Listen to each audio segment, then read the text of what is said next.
ಬೈಲಹೊಂಗಲ ಜಿಲ್ಲೆ ಆದರೆ ಶಾಂತಿ ಇಲ್ಲದಿದ್ದರೆ ಕ್ರಾಂತಿ. ಬೆಂಗಳೂರಿನಲ್ಲಿ ಅಧಿವೇಶನ ನಡೆಯುತ್ತಾ ಇರೋದರಿಂದ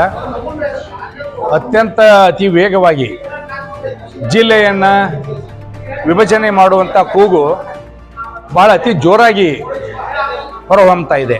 ಯಾಕಂದರೆ ಈ ಸಲ ಈ ಒಂದು ಗೆಜೆಟ್ನಲ್ಲಿ ಜಿಲ್ಲೆಯನ್ನು ಘೋಷಣೆ ಮಾಡೋರಿದ್ದಾರೆ. ಬೆಳಗಾವಿ ಜಿಲ್ಲೆಯನ್ನು ಒಡೆದು ಬೇರೆ ಜಿಲ್ಲೆಗಳನ್ನು ಮಾಡ್ತಾ ಇದ್ದಾರೆ ಅಂಥೇಳಿ. ನಾವು ಬೈಲಹೊಂಗಲದವರು ಭಾಳ ಶಾಂತಿ ಪ್ರಿಯರು ಮೊದಲು. ಆಮೇಲೆ ಅದರ ಕ್ರಾಂತಿ ನೋಡಬೇಕಂತಂದರೆ ಅದು ಸರ್ಕಾರಕ್ಕೆ ಭಾಳ ದುಸ್ಸಾಹಸದ ಕೆಲಸ ಆಗ್ತದೆ. ನಮ್ಮ ಬೈಲಹೊಂಗಲ ಮೊದಲಿನಿಂದಲೂ ಉಪವಿಭಾಗವಾಗಿ ಅತ್ಯಂತ ಒಳ್ಳೆಯ ರೀತಿಯಿಂದ ಕೆಲಸ ಕಾರ್ಯಗಳನ್ನು ನಿರ್ವಹಿಸಿಕೊಂಡು ಬಂದಿದೆ. ಬ್ರಿಟಿಷರು ಕೂಡ ಇದು ಭಾಳ ಒಳ್ಳೆಯ ಪ್ಲೇಸ್ ಅಂತೇಳಿ ಇದನ್ನು ಆಡಳಿತಾತ್ಮಕವಾದ ದೃಷ್ಟಿಯಿಂದ ಬೈಲಹೊಂಗಲವನ್ನು ವಿಭಾಗವಾಗಿ ಮಾಡಿದರು. ಆದರೆ ಈಗ ಸರ್ಕಾರ ಈಗ ಒಂದು 2-3 ದಿವಸದಿಂದ ಇಲ್ಲ ಈ ಸಲ ನಾಳೆ ಇದು ಘೋಷಣೆ ಮಾಡ್ತಾರೆ ಅಂತ ಅನ್ನುವಂಥ ಸುದ್ದಿಗೆ ಸೇರಿ ಎಲ್ಲರೂ ಸ್ವಯಂ ಪ್ರೇರಿತರಾಗಿ ಇವತ್ತು ನಾವು 3000 ಮಠದಲ್ಲಿ ಎಲ್ಲರೂ ಸೇರಿದ್ದೇವೆ. ನಾಳೆ ದಿವಸ ನಾವು ನೋಡ್ತೇವೆ.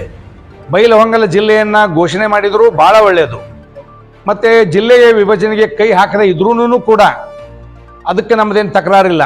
ಅಕಸ್ಮಾತ್ ಏನಾದರೂ ಬೈಲಹೊಂಗಲ ಜಿಲ್ಲೆ ಬಿಟ್ಟು ಏನಾದರೂ ಜಿಲ್ಲೆ ಘೋಷಣೆ ಮಾಡ್ತೀವಿ ಅಂತಂದರೆ ನಾಳೆ ಆಗುವ ಅನಾಹುತಕ್ಕೆ ಸರ್ಕಾರವೇ ನೇರ ಹೊಣೆ ಆಗ್ತದೆ. ಅದು ಯಾವ ರೂಪ ಪಡ್ಕೊಳ್ತದೆ ಅಂತಂದ್ರೆ ಗೊತ್ತಾಗ್ತಾ ಇಲ್ಲ. ಯಾಕಂದ್ರೆ ಇವತ್ತು ರಾತ್ರಿಯಿಂದಾನೇ ಎಲ್ಲ ಕಡೆ ಗುಸುಗುಸು ಸುದ್ದಿ ಬರ್ತಾ ಇದೆ. ಇದು ಬಹಳ ದೊಡ್ಡ ಪ್ರಮಾಣ ಬೃಹದಾಕಾರವಾದ ಒಂದು ಕ್ರಾಂತಿ ಆಗ್ತದೆ ಅಂತೇಳಿ ಈ ಸಂದರ್ಭದಲ್ಲಿ ನಾನು ಹೇಳ್ತೀನಿ. ನಮ್ಮ ಬೈಲಹೊಂಗಲವನ್ನು ಜಿಲ್ಲೆ ಮಾಡಬೇಕು ಅಂತೇಳಿ ನಮ್ಮೆಲ್ಲರದು ಒತ್ತಾಯ.